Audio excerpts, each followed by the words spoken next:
안녕하세요. 저는 아이를 가져보려고 열심히 노력 중인 결혼 6년 차 여자입니다. 아이를 갖고 싶다고 생각한 건 얼마 전부터입니다. 그 전까지는 이런저런 일들로 그런 생각조차 갖지 못했었는데, 요즘 들어 가족의 소중함을 다시 한번 느끼면서 남편과 2세를 준비 중이에요. 저는 사실 가족의 소중함도 잘 모르고 자랐습니다. 저는 천의 고아였거든요.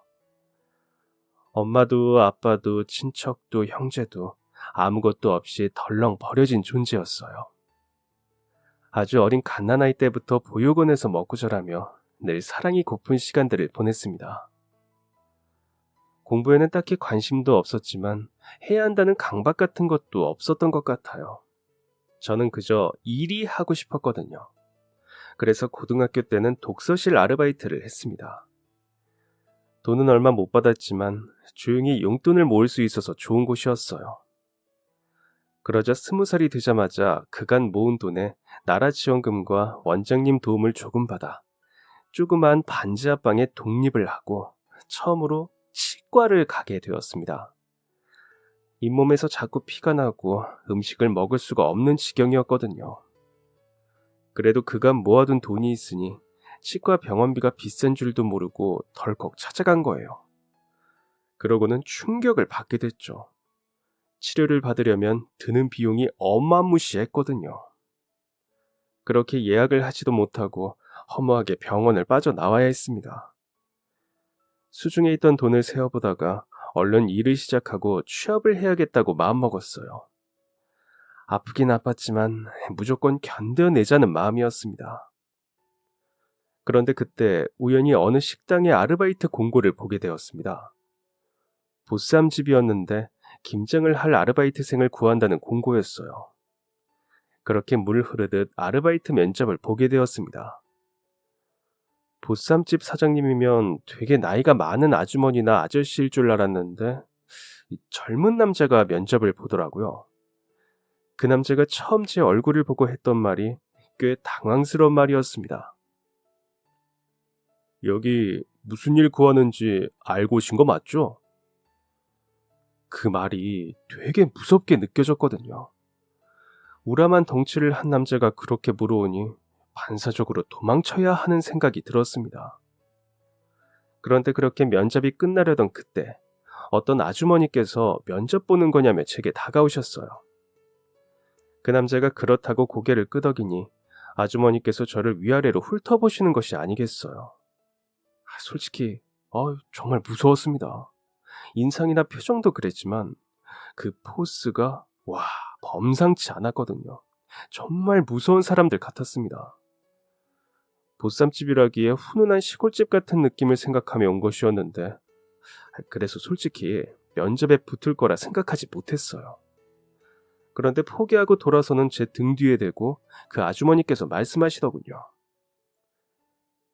다 좋은데 출근날 옷은 편하게 입고 와. 버려도 되는 옷. 젊은 남자가 사장이 아니라 그 아주머니께서 진짜 사장님이었던 것입니다. 정말요? 저 내일 정말 출근해도 되나요? 속고만 살았어. 아유, 진짜. 아이여가지고 일이나 제대로 할진 모르겠다. 근데 그리 좋으냐? 아휴, 예쁘게 생겨가지고 싱겁긴. 무서웠던 표정은 어디 가고 다시 돌아보며 기뻐하는 제가 엄청 웃기다는 듯 웃어 보이시는 그 얼굴에 가슴이 설레었어요. 그 아주머니, 사장님이 어떤 분인지는 중요하지 않았습니다. 그분이 저를 예뻐하시는지 아니면 웃기다 생각하시는지도 중요하지 않았죠. 그냥 당장 돈을 벌 수 있는 직장이 생겼다는 것이 너무나 기뻤어요. 그렇게 저는 김장 아르바이트를 하겠다고 보쌈집으로 출근을 하게 되었습니다. 그래서 어땠느냐고요? 정말 죽을 맛이었습니다. 김장할 양이 많은 것은 많았어요. 하지만 그보다 더 큰 산이 있었습니다. 배추를 절이고 절인 배추를 씻어내는 과정이었어요. 조그만 배추들이 쌓이고 쌓인 커다란 대야가 어찌나 무겁던지 잠깐 쉬려고 허리를 펴면 찢어질 것 같은 고통이 밀려왔습니다. 사장님께서 저를 물끄러미 바라보시며 이렇게 말씀하셨어요. 아유, 내 어찌 불안하더라니. 힘들면 잠깐 빠져서 쉬다 해. 그러다 몸 다 장나.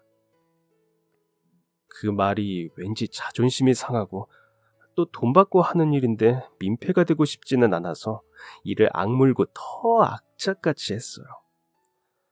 그렇게 배추를 모두 헹구어내고 제가 생각했던 양념 바르는 일이 시작되었습니다. 처음에는 으쌰으쌰 에너지가 넘쳤던 사람들 사이에도 점점 침묵하는 시간이 길어졌습니다. 처음 저를 면접 보았던 남자도 지친 표정을 하고 있었죠. 그리고 양념을 바르는 것만이 끝이 아니더군요. 김치를 통에 차곡차곡 넣어서 닦고 옮기고를 반복해야 했습니다. 청소까지 마치고 사장님께서 저에게 네 인생 최고의 김장이었지? 라고 물으시기에 난생 처음 해보는 김장이라고 말씀을 드렸더니 눈이 휘둥그레지셨습니다. 그간 어머니도와 한 번도 김장을 해본 적이 없느냐는 질문까지 하셨어요. 저는 아무렇지 않은 척 부모님이 안 계셔서 이런 걸 겪어볼 일이 없었다고 대답을 했습니다. 잠깐이나마 흔들리는 사장님의 두 눈동자를 보았지만 저는 애써 웃어 보였어요. 솔직히 김장은 배추에 양념만 바르면 되는 건 줄 알았는데 직접 해보니까 전혀 아니라서 힘들긴 했다고. 앞으로 김장을 만만하게 볼 일은 절대 없을 거라고 말이에요. 그랬더니 사장님께서 무언가 하실 말씀이 있으신 듯 한참 저를 바라보시다가 물으셨습니다. 집이 어디야? 갑작스런 개인적인 질문에 당황하기도 했지만 근처 동네에 살고 있다는 말씀을 드리게 되었죠. 그랬더니 사장님께서 다시 물어오셨습니다. 그래서 아르바이트에서 번 돈으로 뭐 하려고? 치료를 받을 이가 있는데 돈이 모자라서 아르바이트를 하게 되었다고 대답했습니다. 그 말에 분주히 청소하던 다른 직원들의 움직임과 소리들도 잠깐 멈추는 것 같은 기분이 들었습니다. 아무래도 다들 아닌 척 하면서 저와 사장님의 대화에 귀를 기울이고 있었던 모양이에요. 사장님께서는 저를 데리고 식당의 구석진 곳에 자리하신 후 대화를 이어가셨습니다. 그리고 제게 건네신 첫 말씀은 너무나도 따뜻하고 기분 좋은 말씀이었어요. 난 너 마음에 든다.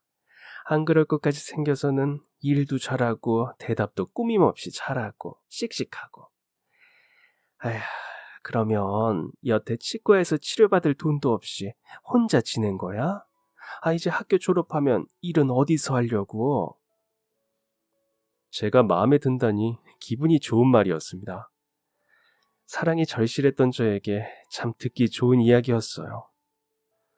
저는 힘차게 고개를 끄덕이며 이제는 이 돈으로 치료를 받을 수 있게 되었고 일자리를 알아보는 중이라고 말씀드렸어요.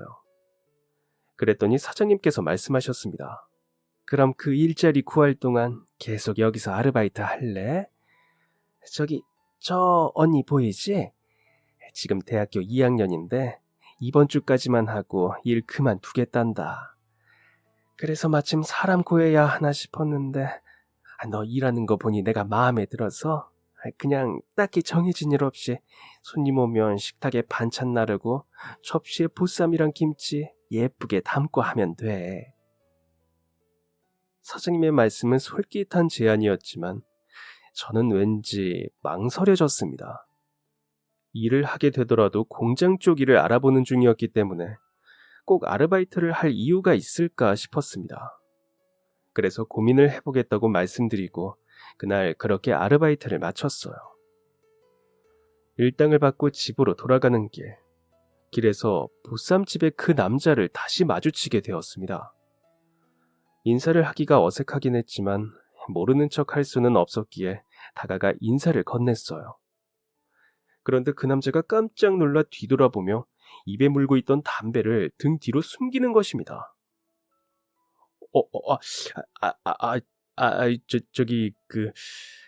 방금 이건 못 본 걸로 해주실래요? 엄마가 알면 화내실 거예요. 저 담배 끊기로 했거든요. 네? 엄마요? 아, 아, 아이, 모르실 수 있구나. 보쌈집 사장님이 저희 엄마예요. 알고 보니 그 남자는 사장님의 아들이었던 겁니다.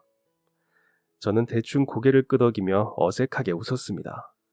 사실 그런 장면을 목격했더라도 그 사장님께 굳이 말씀드릴 일은 없었습니다. 아르바이트도 끝났고 더 마주칠 일이 있어야 말을 하든 말든 할 터였으니 말이죠. 그렇게 어색한 분위기가 싫어 서둘러 인사드리고 돌아서려던 그때 남자가 저를 다급하게 불러세웠어요. 그냥 서둘러 가고 싶은데 다시 불러세우는 것이 살짝 짜증났지만 멈춰섰어요. 그리고 잠시 후 제 앞으로 불쑥 냄새 좋은 종이봉투 하나가 내밀어졌습니다. 이건 뇌물이에요. 그 안을 들여다보니 종이봉투 안에는 탐스러운 군고구마들이 들어있었습니다. 아무래도 그 구름 과자가 정말 1급 비밀인가 보다 싶은 생각이 들었습니다. 그리고는 갑자기 기분이 좋아지더라고요. 방금까지 짜증났던 마음이 눈 녹듯 사라졌어요. 아무래도 군고구마 냄새가 너무 좋아서였던 것 같습니다. 저는 그냥 땅 위에 아무렇게 퍼질러 앉으며 남자에게 말했어요. 아휴, 따뜻할 때 먹어야 맛있는데 같이 드실래요? 바닥에 아무렇게나 퍼질러 앉은 저를 당황스러운 눈으로 바라보던 남자는 뒤이어 어쩔 수 없다는 표정을 지으며 옆자리에 앉았습니다. 후에 알게 되었지만 그때 저의 행동이 당장 바닥에 같이 앉지 않으면 모든 사실을 폭로하겠다는 협박처럼 느껴졌었대요. 그렇게 앉아서 저희가 나눌 대화가 뭐 특별한 게 있었겠어요. 사장님의 이야기뿐이었습니다. 저는 그날 딱 하루 겪은 것이 전부였지만 그 남자에게는 평생을 함께한 사람의 이야기였겠죠. 왜 구름 과자를 숨기는 것이냐 묻는 제게 남자는 투덜거렸습니다. 몸에 나쁜 건 하지 말라고 그러시는 거죠 뭐. 에휴. 남자는 친화력이 좋아 금방 제게 말을 놓았어요. 저보다 4살이 많은 오빠였습니다. 4살이나 많은 오빠가 엄마 때문에 구름 과자를 몰래 펴야 한다며 뒤에서 투덜거리는 모습은 솔직히 하나도 어른스럽지 않았어요. 오히려 한심한 동생처럼 보였답니다. 그래서 저도 모르게 그냥 그 사장님 편을 들어본다는 게 그만 저의 이야기를 해버리게 되었습니다. 그래도 엄마 말을 들어야지. 나는 그런 잔소리 해줄, 몸 걱정해줄 엄마도 없는데 엄마가 있다는 건 큰 행운이고 축복이잖아. 근데 그걸 많은 사람들이 잘 모르는 것 같더라. 저의 이야기에 오빠가 당황해서 그대로 군고구마를 떨어뜨리며 굳어버리더라고요. 저는 그 모습을 보고 제가 더 당황해버렸죠. 왜 그런 말을 했을까 무척 후회했답니다. 당황하는 오빠에게 미안해서 서둘러 신경 쓸 것 없다고 둘러댔지만 어쩐지 자꾸 신경 쓰는 것 같은 느낌이 불편했어요. 그래서 말을 돌리려고 사장님께서 제게 말씀하셨던 아르바이트 자리에 대한 고민을 털어놓았습니다. 사실 해야 하는 게 맞는 거라고 답은 알고 있지만 고민이 되는 건 사실이라고 말이에요. 그랬더니 오빠가 어떤 답을 내려주었고 저는 그 이야기를 듣고 곧장 식당으로 달려가 사장님께 아르바이트를 시켜달라고 말씀드리게 되었습니다. 우리 엄마 직원이나 아르바이트 전부 학생들로만 받으셔. 엄마가 학생들한테 좀 유한 편이거든. 공부하면서 아르바이트 하러 온 애들은 정말 착하고 성실하다고 한 푼이라도 더 쥐어주고 싶어 하시고 대학 대신 돈 벌려고 무작정 식당 일 뛰어들었다는 어떤 누나한테는 가까이 지낼 방까지 구해주셨어. 젊은 사람들이 조금이라도 더 편하게 살았으면 하시는 거지. 도울 수 있는 선에서 많이 도와주시고 싶어 하시는 것 같아. 특히 딸들한테. 우리 엄마 5남 1녀의 첫째 딸로 태어나셔서 서러움도 많으셨고 하필 나 태어나고 나서 아버지 몸이 편찮게 되시면서 딸을 갖지도 못하셨거든. 그래서 지나가는 딸이든 손님으로 오는 딸이든 늘 유심히 보셔. 아마 너한테 그런 말씀 하셨던 것도 네가 어지간히 마음에 드셔서 그랬던 걸 거야.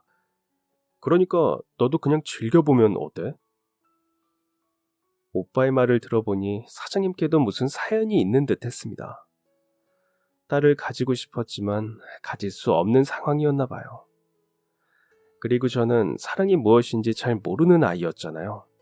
그래서 누가 관심이나 애정을 주려고 하면 잔뜩 긴장하기도 하고 낯설고 불편한 느낌에 인상을 찌푸리기도 하고. 그래서 얼마나 짧은 기간이 될지는 모르겠지만 한번 겪어보자는 생각이었습니다. 아르바이트에서 저한테 나쁠 것이 하나도 없었고 언제 구할 수 있을지 모르는 직장을 마냥 기다릴 수도 없는 게 현실이었으니까 좋은 사장님을 만났으니까 더 이상 망설이지 않기로 한 것이었습니다. 그렇게 저는 그 식당에서 무려 2년을 일했습니다. 분명 잠깐만 일하려고 했는데 일이 너무 편하고 또 사장님과 언니들이 너무 좋아서 그리고 그 오빠가 좋아서 그만둘 수가 없었어요. 그러던 어느 날 주방에서 전화를 받으며 보쌈을 썰던 오빠가 작은 소리로 비명을 지르는 것이 들려왔어요. 하던 일을 내팽개치고 주방으로 달려갔을 땐 손에 피를 흘리고 있는 오빠를 볼 수 있었습니다. 그게 어찌나 화가 나던지 큰 소리를 내버리고 말았어요. 어머, 괜찮아? 많이 배웠잖아. 정신 안 차릴래? 전화 받으면서 칼을 들면 어쩌자는 거야? 순식간에 일어난 일이라 제 가슴도 쿵쿵대고 정신을 차리기 힘들었어요. 벌건 피를 그렇게 가까이서 본 것이 언제였는지 학교 다니다 교문 앞에서 넘어져서 무릎이 까진 후로는 처음 보는 상처였습니다.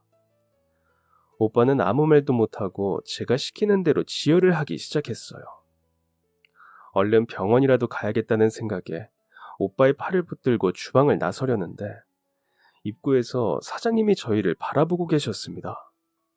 오빠가 다쳐서 병원에 좀 다녀오겠다고 말씀드리니 별다른 말씀 없이 알겠다고만 하시던 사장님. 하지만 다시 돌아왔을 땐 그런 사장님에게 단단히 찍혀버리고 말았어요. 너 혹시 우리 용훈이 좋아하니? 제가 불같이 화를 내면서도 두 눈에는 눈물이 그렁그렁했던 걸 사장님께서 보신 모양입니다.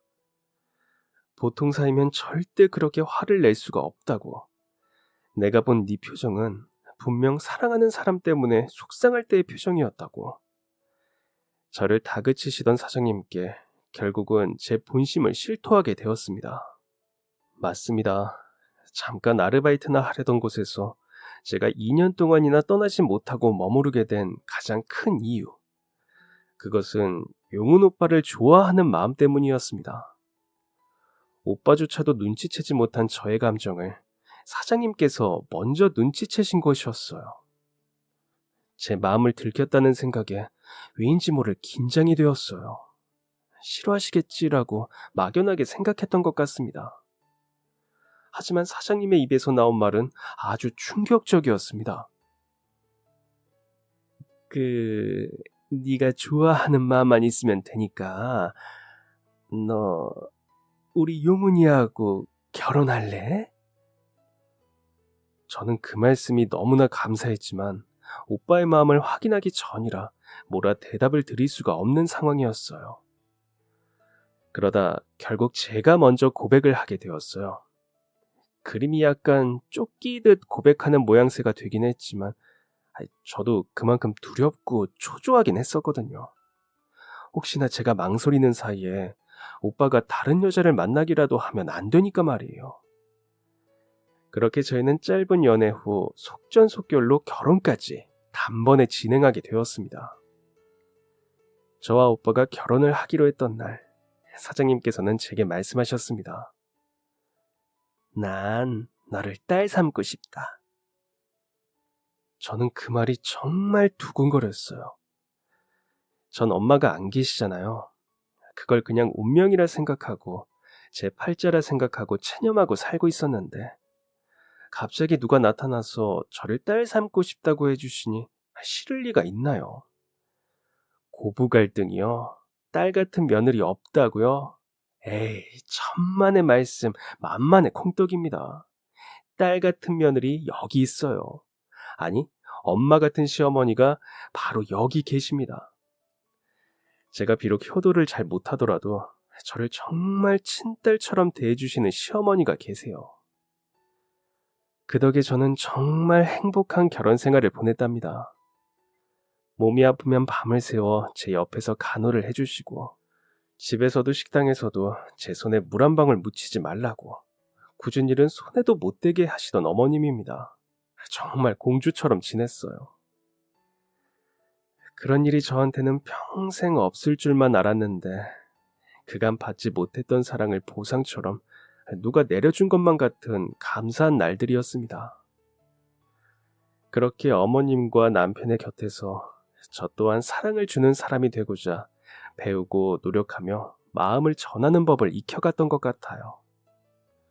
가족 간의 사랑이라는 것이 얼마나 중요하고 값진 것인지 몸속 깊이 느끼고 배웠습니다. 그러던 어느 날, 그런 제게 청천벽력 같은 소식이 전해졌습니다. 몸이 계속 좋지 않아 병원을 찾으셨던 어머님께서 강경화라는 소식이었어요. 처음에는 그게 뭔지도 잘 몰라서 몇 번이나 귀를 의심하며 남편을 추궁하기만 했어요. 어머님께서 왜 그런 병에 걸리셔야 하느냐며 애먼 남편을 힘들게 했죠. 차마 어머님께는 전화 한 통도 드리기가 싫었어요. 제가 전화를 거는 순간 그 모든 것이 현실임을 인정하는 꼴이 되는 것 같았거든요. 제가 부정하면 없던 일이 되지 않을까 하고 말도 안 되는 기대를 했던 겁니다. 그러다 남편을 통해 어머님께서 간이식을 받아야만 한다는 이야기를 전해 듣게 되었습니다. 하지만 아버님과 남편은 이미 검사조차 불가능한 조건이라고 말했죠. 그리고 그때 반가운 사실을 듣게 되었어요. 혈액형상 간이식이 가능한 사람이 바로 저였거든요. 저는 주저하지 않고 병원으로 달려갔습니다. 공여자 검사를 받고 싶다고 말이에요. 검사를 받으러 병원에 가는 길에도, 검사를 받는 중에도 내내 속으로 기도했어요. 제발, 나 아니면 이제 해줄 사람도 없는데 제발 내가 되어야 해. 그로부터 며칠 후 시어머니께서 제게 전화를 걸어오셨습니다. 병원에서 연락이 왔다고 말이에요. 어머님과는 실로 오랜만에 나누는 전화통화였습니다. 어머님께서 강경화라는 사실을 알고 난 후부터는 식당은 저와 남편이 지키고 있었습니다. 저는 어머님의 병 소식을 듣고 전화를 한 통도 드리지도 찾아뵙지도 못한 나쁜 며느리였어요. 그 목소리를 오랜만에 들으니 울음이 왈칵 터져나올 것 같았지만 기다리는 소식이 있었기에 애써 꾹 눌러 참아야 했습니다. 하지만 제가 기다리는 소식은 전해지지 못했습니다. 저는 제가 공여자 조건에 적합하다는 소식이기를 간절히 기도했지만 어머님께서 전한 소식은 간 크기 때문에 간이식이 어렵다고 부적합이라는 결과가 나왔다는 소식이었습니다. 그 전화를 받고 얼마나 울었는지 몰라요. 통화를 나누던 어머님께서도 제 울음소리를 듣고 함께 오열하셨습니다. 저까지 부적합하다는 결과에 어머님께서는 꼼짝없이 공여자를 기다리시며 약물 치료만으로 버텨야 하는 괴로운 상황에 놓이게 되신 것입니다. 덩치가 꽤 있던 편이셨던 어머님께서는 3개월 만에 살이 쏙 빠져서는 살이 아니라 붓기로 땡땡한 피부가 되셨습니다. 아버님께서는 수시로 몸을 따뜻하게 해주시고 주물러 주신다고는 하셨지만 눈에 띄게 달라진 어머님의 모습에 정말 마음이 아팠었어요. 그렇게 진단을 받고 3개월 후 어머님께서 식당에 가보시겠다고 아버님께 떼를 쓰셨다고 합니다. 아버님은 어머니를 식당에 모셔다 주시고 남편과 함께 잠깐 시장을 가셨는데 그때 하필 어머님께서 쓰러지시게 되셨어요. 저는 직원들의 도움을 받아 곧장 어머님을 업고 병원으로 향했습니다. 그리고 그곳에서 믿기지 않는 현실과 직면하게 되었습니다. 환자분 평상시에는 좀 어떠세요? 이식 수술은 쉬운 일이 아니다 보니까 설사 친가족이라고 해도 많은 분들이 결심했다가 다시 번복하는 일이 잦습니다. 그러니 며느리 입장에서는 결정하기 더 힘드시겠죠. 괜히 죄책감이 들어서 많이 힘드시죠? 너무 자책하지 마시고 옆에서 잘 챙겨주세요. 친자식들도 쉽게 결정하지 못하는 경우가 많은데 며느리가 검사 받아주기만 한 걸로도 환자분 많이 고마워하셨어요. 저도 많이 속상해요. 남이 보기엔 그냥 평범한 고부사일처럼 보일지 몰라도 정말 저를 딸처럼 대해주시던 엄마 같은 분이라서 만약 가능하다면 꼭 제가 이식해드리고 싶었는데 듣기로는 몸무게 차이가 나면 이식이 안 될지 모른다고 해서 저 일부러 어머님 몸무게 맞추려고 살도 찌웠거든요. 근데 이렇게 부적합 판정이 날 줄은 정말 속상해요. 제가 이식을 해드릴 수 없다는 결과를 듣고 누구에게 터놓고 말도 못하고 많이 힘들었어요. 그런데 제 이야기를 듣던 의사 선생님의 표정이 이상하게 변해갔습니다. 그리곤 쓰고 있던 안경을 고쳐 쓰고는 자퇴성 무언가를 재차 확인하며 제게 묻는 것입니다. 잠깐만요. 그 혹시 검사 결과를 잘못 알고 계시는 거 아닌가요? 부적합 판정은 나온 적이 없다고. 제 간이 아주 건강하고 문제가 없어서 간이식을 진행할 수 있는 결과가 나왔었다고 말입니다. 저는 눈앞의 현실이 믿어지지 않아 의사 선생님을 향해 여쭈었어요. 분명 지난번 검진 때 선생님께서 직접 저희 어머니께 부적합 판정이라고 말씀하지 않으셨냐고요. 선생님은 황당한 표정을 지었습니다. 결코 그런 말은 한 적이 없다고. 결과를 듣고 나서 어머님께서 직접 말씀하시길 며느리가 아무래도 이식을 못할 것 같다고 했다는 것입니다. 그래서 의사 선생님은 당연히 제가 겁이 나서 이식을 못하겠다 말했던 것인 줄 알았고, 저 역시 어머님의 말만 듣고 검사 결과가 정말 부적합으로 나온 줄만 알았던 것입니다.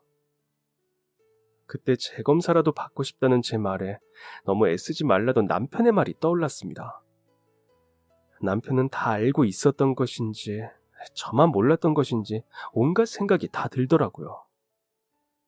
그리고 때마침 어머님이 눈을 뜨고 몸을 일으키셨습니다. 아유, 미안해. 나 때문에 많이 놀랐지, 아가.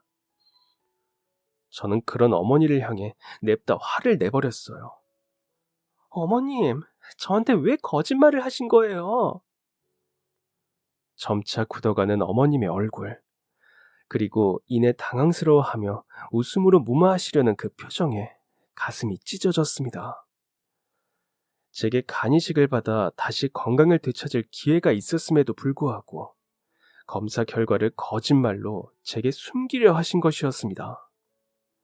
만약 오늘 어머님이 쓰러지지 않으셨다면, 저희가 함께 병원을 오지 않았더라면 어쩌면 영영 이 사실을 모른 채로 지낼 뻔한 것입니다. 왜 숨겼느냐고, 왜 거짓말을 하신 거냐고 화가 나서 묻는 제게 어머님께서는 여전히 어색하게 웃는 얼굴을 하시고는 말씀하셨어요. 얘야, 내가 네 배를 어떻게 가르겠소. 생떼 같은 자식 배를 어떻게 갈라. 나 때문에 어떻게 너를 피보게 하겠니? 고작 나 하나 때문에 어떻게 널 그 꼴을 만들겠어. 그 말씀을 듣는데 저도 모르게 두 눈에서 눈물이 뚝뚝 흘러내렸습니다. 주변에 누가 있는지, 이 이야기를 누가 듣고 있는지 신경 쓸 겨를도 없이 온갖 말들이 가슴을 치며 올라왔습니다. 너무 화가 나서, 너무 속이 상해서 해서는 안 되는 말까지 섞어가며 어머님께 따지듯 떠오르는 말들을 모조리 토해냈습니다. 진짜 어머니가 되어주시기까지 하셔놓고 왜 저한테 받는 건 싫다 하세요? 제가 어머니께 받은 것들이 얼마나 수없이 많은데 돈으로도 환산할 수 없는 값어치는 것들을 주셔놓고 제게는 아무것도 받지 않겠다고 하시면 전 어떻게 살아요? 그 많은 세월 동안 어머니께 받기만 하고 살았던 제 마음 부디 헤아려 주세요. 해드릴 수 있는 것도 못 해드리고 나면 제가 앞으로 어떻게 어머님 얼굴을 보고 살겠어요. 저는 그렇게는 못 살아요. 저 앞으로 계속 안 보실 거면 그렇게 계속 싫다 하세요. 평생 저랑 영 끊고 싶으시면 계속 싫다고 하시라고요. 하지만 마지막 말은 진심이 아니었습니다. 제가 감히 어떻게 어머님과 인연을 끊고 살 수 있겠습니까? 다만 그만큼 간절하고 절실했습니다. 그렇게라도 말씀을 드려야 어머님께서 제 말을 들어주실 것 같았거든요. 이제 겨우 해드릴 수 있는 것이 생겼는데 그것마저 못하게 하시면 제가 앞으로 어떻게 살 수 있겠느냐는 말에 제 온 마음을 싣고 싶었던 것 같아요. 토해내듯 튀어나오는 저의 울부짖음에 어머님께서는 두 손을 얼굴로 가리고 어깨를 떨기 시작하셨어요. 건방진 며느리가 시어머니를 울린 셈입니다. 그래도 죄송하다는 말은 나오지 않았습니다. 강제로라도 어머님께 간이식을 해드려야겠다는 생각만 머리에 떠다녔거든요. 어머니께서는 웃는 얼굴도 우는 얼굴도 아닌 표정을 하시고서 말씀하셨습니다. 너 정말 못됐다. 어찌 그리 내 가슴에 못을 박는 이야기를 하니. 너 정말 못됐어. 퍽퍽 하고 제 옆구리에 날아드는 주먹은 그간 보아왔던 어머니의 그 어떤 모습조차도 나약해 보였습니다. 저는 그 힘없는 손을 붙잡고 어머님을 끌어안았습니다. 제발 제 소원이니 그만 고집 부리시고 그냥 수술 받으시면 안 되겠느냐고 부탁을 드리면서요. 그렇게 시어머니와 며느리의 싸움에서 며느리가 승리를 거머쥐게 되었습니다. 고집불통 예의 없고 제멋대로인 며느리를 시어머니께서 결국 이기지 못한 것입니다. 어머님께서는 돌아오시는 길에도 내내 저를 보며 표독한 것이라고 지독하게 못되어 먹었다고 말씀하셨어요. 그래도 저는 마냥 좋았습니다. 까짓것 지독한 며느리 한 번 하면 뭐가 좀 어떤가요? 제가 어머님께 간이식을 해드릴 수가 있고 그렇게 하면 우리 어머님 건강해질 수 있는데 말이죠. 그렇다면 저는 100번이고 1000번이고 지독하고 못된 며느리를 자처할 수 있습니다. 전화를 받고 부랴부랴 달려온 아버님과 남편에게 어머님 간이식을 다시 할 수 있게 되었다고 말했더니 모두 깜짝 놀랐습니다. 저는 남편이 어머님과 같은 편을 먹고 저를 속였다고 생각했는데 남편도 제 이야기를 듣고 깜짝 놀라더라고요. 자기도 어머님 말씀만 철석같이 믿었다고 말입니다. 집으로 돌아가는 길, 남편이 제게 정말 괜찮겠느냐고 몇 번이나 묻더라고요. 당신이 꼭 해야 하는 일이 아니니까 조금이라도 두렵고 무서운 마음이 들거들랑 자기한테 말해달라고. 엄마도 너무 사랑하고 좋아하지만 당신 또한 너무 사랑하고 좋아하기에 자기도 이게 맞는 건지 고민이 된다고요. 그래서 저는 이번에 남편에게 또 버럭 화를 냈습니다. 나한테는 이게 도리야. 당신 몰라서 그래? 말 그대로 내가 우리 엄마 수술해주는 거야. 그러니까 당신도 그렇게 생각하라고. 다 괜찮아질 거야. 알겠지? 그러니까 우리 약해지지 말자. 지금 제일 힘든 건 우리 어머님이시잖아. 남편은 저의 말에 고개를 푹 숙였습니다. 저는 알고 있습니다. 어머님께도 남편에게도 이렇게 강하게 이야기할 필요가 전혀 없다는 것을요. 하지만 제가 그렇게 강하고 단호하게 얘기해야 그 두 사람이 제 각오를 받아줄 것이라 생각했습니다. 그래도 그렇게 버럭 화를 낸 덕분에 어머님과 남편을 설득하여 저는 마침내 수술대에 오를 수 있게 되었어요. 무섭지 않았느냐고요? 글쎄요. 살면서 그보다 더 무서운 일이 많았기 때문에 그다지 무섭지 않았던 것 같습니다. 아픈 어머님께 저의 간을 떼어드리기 위해 수술대에 오르는 순간보다 어머님께 남은 시간이 얼마 남지 않았다는 의사의 말이 더 무서웠거든요. 그보다 더 무서운 말이 또 있을까요? 사랑하는 사람의 시간이 얼마 남지 않았다는 말. 수술실에서 언제 잠이 들었는지도 모른 채 다시 깨어났을 때에는 저는 처치실에 누워있는 상태였습니다. 잠이 막 쏟아지는데 잠들면 안 된다고 하더라고요. 걱정스레 저를 내려다보는 남편의 얼굴에 왠지 더 잠이 쏟아지는 기분이 들었습니다. 정말 무섭지 않았는데 그래도 수술이 끝났구나 하는 생각에 마음이 놓였던 것 같아요. 어머님은 어디 계시냐는 저의 질문에 아직 수술방에 계신다고만 답하던 남편. 무엇이 그리 서러운지 바보처럼 엉엉 울어대는 남편 덕분에 졸음을 겨우 참으며 2시간가량을 버텼습니다. 그러고 나니까 점점 몸이 아픈 것이 느껴지더라고요. 낑낑거리며 몸을 일으켜보려고 하는 제게 남편은 말했습니다. 근육까지도 가르며 들어갔기 때문에 많이 아플 거라고. 일어나고 싶거나 필요한 것이 있으면 자기한테 다 말하라고 말이에요. 에휴, 그 말을 5초만 빨리 좀 해주지. 이미 몸을 한번 일으켜보려다가 아유 엄청난 고통에 눈물이 찔끔한 뒤였습니다. 그렇게 지극정성인 남편의 간호를 받으며 손에 쥐고 있는 진통제 버튼으로 미친 듯한 고통을 참아보았어요. 와, 근데 진짜 아프긴 정말 아프더라고요. 마취하고 하는 수술이니까 고통이 없을 거라고 제가 너무 어머님 생각만 하느라 제가 아플 거라는 생각 자체를 못했던 것 같습니다. 들려오지 않는 어머님의 소식 때문이었는지 1분 1초가 정말 길게만 느껴졌어요. 그리고 드디어 어머님의 소식을 전해 듣게 되었습니다. 수술방에서 중환자실로 옮겨졌다는 소식이었죠. 그제야 마음이 놓이면서 온몸 곳곳이 또 미친 듯이 아파오기 시작했습니다. 사실 그 전까지는 어머님의 소식이 더 궁금해서 제대로 아파하지도 못하겠더라고요. 그렇게 그날 밤에는 잠 한숨을 자지 못했습니다. 원래 아무 데서나 푹 잘 자는 성격인데도 불구하고 불면증에 걸린 사람처럼 뜬 눈으로 밤을 지새워야 했습니다.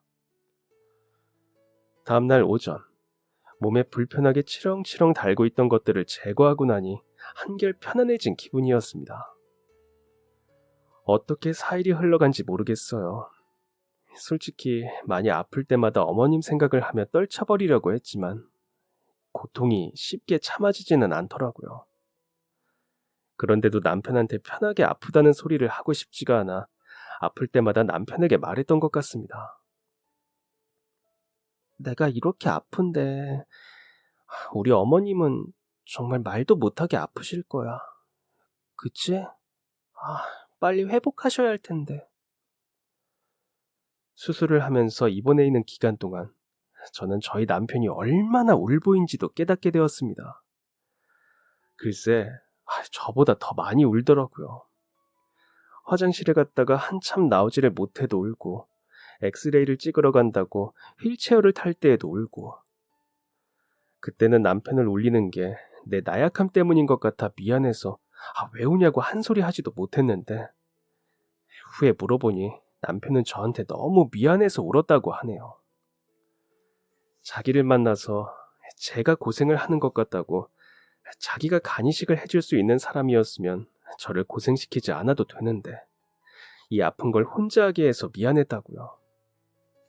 가만히 누워 꼼짝도 하지 못한 채 있는 상황이 조금은 답답했지만 그런 따뜻한 마음으로 저를 보살펴준 남편이 있었기에 제가 견딜 수 있었나 봅니다. 수술 후 6일이 지나고 나서야 저는 남편의 도움 없이 스스로 혼자 걷는 것이 가능해졌습니다. 물론 걷기 위한 도구에 의지했을 때에 한해서였지만 말이에요. 죽도 한 그릇을 다 비워낼 수 있을 정도로 제 스스로 느끼기에 몸이 아물어간다는 생각이 들었었어요. 그때 마침 어머님께서도 중환자실에서 일반 병실로 옮기셨다는 소식을 전해 듣게 되었습니다. 그리고 저는 수술 후 7일차가 되던 날 퇴원을 했습니다. 퇴원을 하고 나서 약 일주일간은 계속 속이 불편한 느낌이 사라지지 않더라고요. 회복 속도는 입원해 있는 기간보다 훨씬 빠르고 좋아졌지만 먹을 때 불편한 느낌이 드는 것은 쉬 사라지지 않았습니다. 그러다 수술일로부터 2주가 되던 날, 어머님의 퇴원 소식을 전해 들었습니다. 그 전에 자주 통화도 하고 어머님과 이런저런 이야기도 나누었었는데 확실히 어머님께서도 퇴원 전보다 후의 목소리가 더 좋으시더라고요. 퇴원하던 날 저는 어머님과 약속을 했답니다. 밥 꼭 제때 챙겨 드시고 약도 꼭 시간 맞춰 잘 드시기예요. 힘들고 아파도 밥 먹고 가볍게 운동하시는 거 절대 잊으시면 안 되고요. 그리고 아침에 일어나면 꼭 혈당 체크하시고요. 그렇게 1년이 지나고 가족들끼리 다 같이 모여 외식을 하다가 그때 이야기가 나왔습니다. 그때 제가 어머님께 그런 말씀을 드렸던 것 같아요. 사실 저 어머님 퇴원하시고부터도 걱정을 놓을 수가 없었다고. 혹시라도 약을 깜빡하시거나 한 끼라도 걸러 드실까봐 걱정이 됐었다고 말이에요. 옆에서 챙겨드릴 수 없는 게 너무 힘들었었다고. 그랬더니 옆에서 아버님께서 그러시더라고요. 막 참을 수 없이 웃음을 터뜨리면서 말이에요. 너희 엄마가 어디 그럴 사람으로 보이더냐? 엄마는 태어날 때부터 이미 목표가 뚜렷하게 있던 사람이야. 하루라도 빨리 몸 건강히 나아서 너한테 맛있는 거 해주고 싶어 했어. 누가 언제 어디가 아프고 어떻게 수술을 했는지 다 잊어버릴 정도로 건강해져서 예전처럼 너한테 맛있는 거 해주는 좋은 엄마로 돌아가고 싶다고. 그러려면 시간 딱 맞춰 밥 먹고 약 먹고 운동해야 한다고 너희 엄마가 그러더구나. 수진이 너 덕분에 엄마가 수술도 받을 수 있었고 수술 후에 몸 관리까지 잘 할 수 있게 됐다고 말이야. 아버님께서 그렇게 말씀하시니 어머님께서도 제가 항상 고맙다고 저를 안아주셨습니다. 그때가 수술로부터 1년이 흘렀던 때이니 감회가 정말 새롭더라고요. 그날 이후 몇 년이 흐른 지금에도 여전히 그때 그 말씀을 가슴에 새기며 살고 있습니다. 수술 전처럼 다시 함께 식당을 이끌어가고 있지만 일하는 시간보다 가족끼리 소중한 시간을 보내는 것에 중점을 맞추어 지내고 있어요. 사람 일이라는 건 참 모르는 것이더라고요. 술도 담배도 하지 않으시던 어머님께서 그렇게 편찮으신 후에 저희 가족은 서로를 더 생각하고 돈독하게 여기는 사이가 되었습니다. 저는 어머님께 간을 떼어드렸지만 전혀 문제없이 잘 지내고 있어요. 가끔 피곤한 날이면 남편이 저보다 더 나서서 걱정을 하고 어머님께서는 입이 닳도록 피곤한 상황을 피하라고 잔소리를 하십니다. 덕분에 집안일은 온통 남편의 몫이에요. 우리 아버님께서 남편에게 그렇게 명을 내리셨거든요. 남편에게 그걸 다 시키는 게 미안해서 가끔 제가 하겠다고 나서기라도 하면 남편이 불같이 화를 냅니다. 전 그런 대접을 받고 싶어서 수술을 했던 건 아니라고 남편에게 좋게 이야기도 해보았지만 그것도 그때뿐이더라고요. 그리고 최근 조금 늦었지만 남편과 저를 닮은 아이를 가져보면 어떨까 생각 중입니다. 이제 가족이라는 존재가 제 일상의 아주 큰 부분을 차지하게 되었고 인생의 즐거움을 가족을 통해 얻으며 지내다 보니 요즘 들어 더욱더 아이 생각이 간절한 것 같습니다. 늘 아이를 가지는 것에 자신이 없었지만 이제는 저도 어머님을 보고 배워 아이에게 좋은 엄마가 되어줄 수 있을 것 같다는 자신감도 생겼고 말이에요. 만약 누군가 제게 시어머니의 간이식 수술을 하려고 고민 중이라는 말을 해온다면 저는 무조건 그렇게 하라는 말은 하지 못할 것 같습니다. 정말 중대한 수술인 만큼 많은 것을 고민하고 수없이 생각해본 끝에 내려야 하는 결정이라고 생각해요. 그럼 그 사람들이 제게 묻겠죠. 그러는 저는 왜 망설임 고민도 없이 못된 며느리 소리를 들어가면서까지 강제로 간이식 수술을 결심했느냐고요. 그건 저희 어머님이 제게 가족이라는 행복을 선물해 주신 고마운 분이었기 때문입니다. 그냥 단순한 시어머니가 아니라 제게는 그분이 어머니였기 때문입니다. 그리고 저는 그 어머니를 진심으로 사랑했고 끝까지 지켜드리고 싶었기 때문이에요. 시간이 많이 흐른 지금도 저는 여전히 저희 가족들을 사랑합니다. 다시 그런 결정을 내려야 하는 순간이 다가온다 해도 저는 망설이지 않을래요. 주는 사랑도 받는 사랑도 익숙하지 못했던 제게 그 방법을 알려주시고 그 사랑에 보답하는 마음까지 선물해 주신 어머님께 이 자리를 빌려 정말 감사하다고 말씀드리고 싶어요. 어머니 감사합니다. 그리고 사랑합니다. 이제 더 이상 아픈 곳 없이 오래오래 건강하셔서 저희와 함께 좋은 시간 보내며 살아요. 그럼 지금까지 사연 들어주셔서 감사합니다. 사연이 재밌으셨다면 구독과 좋아요 부탁드려요. 감사합니다. 안녕히 계세요.